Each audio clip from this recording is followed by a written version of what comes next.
One of the things you consider when considering a college is, I feel like an easy one is consider the price of the institution. Most parents, kids don't consider it. Consider it. Compare the cost of tuition and additional fees to a 4-year and a 2-year, or a 2-year versus a 4-year. Why? Because as we always say, your first 2 years can be overpriced when you can take them for cheaper at a 2-year. You can probably say, well, I was gonna do general studies anyway my first 2 years, so I'll get a general studies associate's degree at a 2-year and then actually be in my program at a 4-year. That's some quick game for you. Be aware of how you're going to pay for college. It seems simple, but it's not. When considering school, some people might think, oh, the school is gonna pay for school for me. Or some people might think the school has my best interest. When in reality, it's either gonna be your parents' money, your money, or as I like to say, financial aid or scholarships. I want you to keep in mind, if you only have $10,000 of scholarship money, that $10,000 of scholarship money is going to run out if you start at a 4-year. I want you to be mindful, especially if you stay on campus. A local state college anywhere can run you from $6,000 to maybe $10,000 for a semester alone, depending. So that $10,000 you had, let's just say it was $6,000. You're only gonna have $4,000 on that scholarship. Now, if you got some other things, you have some other things like other resources to pay for school.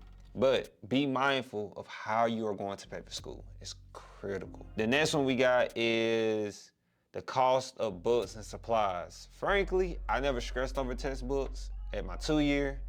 I usually got them off Amazon. If it was on Amazon, if it wasn't off on Amazon, I would use a bulletin board. Somebody was selling that book typically, especially if it was a general class like we just talked about, general core classes. And then if it's in your major, usually you can find somebody. If you can't, buy the book, but just be mindful of the cost of your books. And always look to Amazon to rent it, pack it back up, ship it back. It's very simple.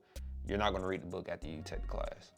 You're not. But keep in mind of lab materials and just other supplies. Just be mindful of those, because those things might seem like they're very cheap, like lab materials, but lab materials are very expensive. But I would say another factor you should keep in mind, but I also did this too when I was transferring to my 4-year. I consider schools in like city of Atlanta, because I'm from Georgia.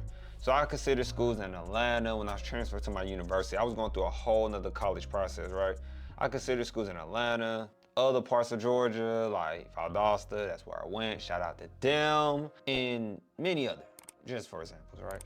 So please be mindful of the city though, because the cost of living can make a big difference. The cost of living, if it's too expensive in that city, it can make it harder for you to pay for school. You see how we strategically did that? So I wasn't going to go to a school in Atlanta if I knew I wasn't going to be making the money to pay for school, rent, or anything.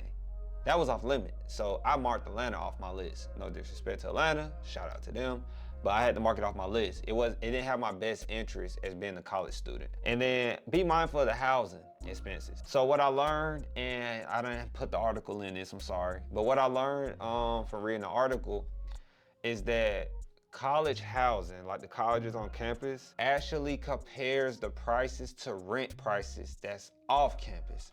So they're in competition. So schools, to get you to stay on campus and thinking it's saving you money, usually schools on the campus will price range against apartment complexes. Yes, it's a business. So the school knows that they potentially can lose money if more students are staying off campus. That's why you might see prices fluctuate if you're checking the prices like responsible parents do. They usually check the prices so their kid don't fall victim to that. So just be mindful of that. Internet, rent, utilities, keep in mind of that stuff. But if you stay on campus at a 4-year, then you don't have to worry about that stuff, but then they can overcharge you because you can't see that stuff. So keep that in mind. The meal plans, y'all know how I feel about meal plans, food. I prefer you to get groceries, cook, get you some recipes, some simple 3-minute recipes. I will show y'all my recipes on a personal channel, and maybe on this channel because it's related to being a college student. Meal plans, don't get them. I hate them. They are not good. I feel like personally, you can save money just budgeting, but be mindful of that. Those meal plans are very high price. I do not get them. Do not get them. Groceries or stay close to home and eat with mom. And then worry about your miscellaneous expenses. This can be like you about to graduate or first time admission, like little stuff, but you want to have it stored away in your emergency fund, I feel like, because you wasn't expecting that one-time purchase. So be aware of the miscellaneous expenses. As you notice with these things, you have to be a little decent with money. You can't be terrible with money trying to pay for school. You have to be decent with money. You don't get a debt-free degree by being terrible with money. You have to be decent with your money, not incredible, but decent, add and subtract. Be mindful of your transportation system. I think that's incredibly important. So that also ties into the city you choose. Like, for example, in Valdosta, when I went, I had a car, luckily, you know, I saved up my money and got a car, but when I was an undergraduate, but when you get to a city like Valdosta, for example, Valdosta does not have a bus transportation like Atlanta. So when you come to Valdosta, you have to have a car or you're going to be in a tough pickle unless your school has a shuttle. And I believe the school did have a shuttle, so that's very helpful. So look for those things like the school having a shuttle, the school having some type of transportation to help you get there so you can get around without a car. But just be mindful of that. Are you gonna get around on the bike? Are you gonna be walking? You in walking distance? Make sure your apartment's in walking distance. You have to be very mindful. It makes college seem a little more like, oh my goodness, overwhelming, but that's why you got good parents. If you ain't got good parents, good grandparents. If you don't, hopefully some decent friends who can help you. But I would just say be mindful of transportation. Not critical, but could be critical. And then transportation costs, right? Those passes, the gas if you're taking a car, parking permits. Parking is not free at colleges. Parking is not free at colleges. Don't ask me, ask them. It's not free. Nothing is free. You can't get a debt-free degree by not putting in work. So these colleges have put a lot of things that require some work. We went in order from like priority to lowest priority.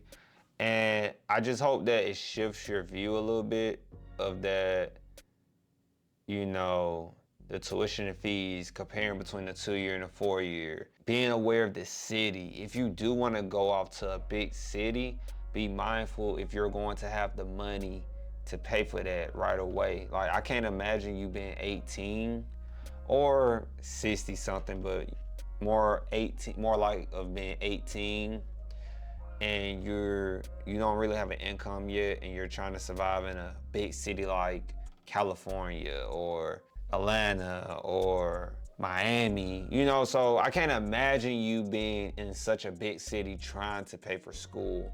Then that forces you to rely on the school to help you when the school is frankly like any other business out there. We're just going to serve you in your education and tuition and meal plans. As far as universities, and their main goal is to generalize that and charge you the flat out fee of convenience. Convenience always costs more. So keep in mind of that with tuition, keep that in mind with cost of living, and keep that in mind with transportation. And remember, start at a 2-year. That's our biggest thing. You start at a 2-year, save your money, pocket back your money. If you want money tips, please comment that. We're not experts in money, but we're pretty good with our money. Obviously, we got a debt-free degree. And so we'll teach you how to make sure you put money away for car maintenance or put money away to save up for a car. Put money away to save up to pay for your next semester of school. I understand that every student is not the same. Every student is not going to get financial aid. Every student's not going to have their parents paying for school. So we here for you. That's why we want you to start at 2-year. Everyone should be able to afford it. Everyone should be able to bridge to that 4-year. And don't get caught up in the name. Hey, we here for you. We done.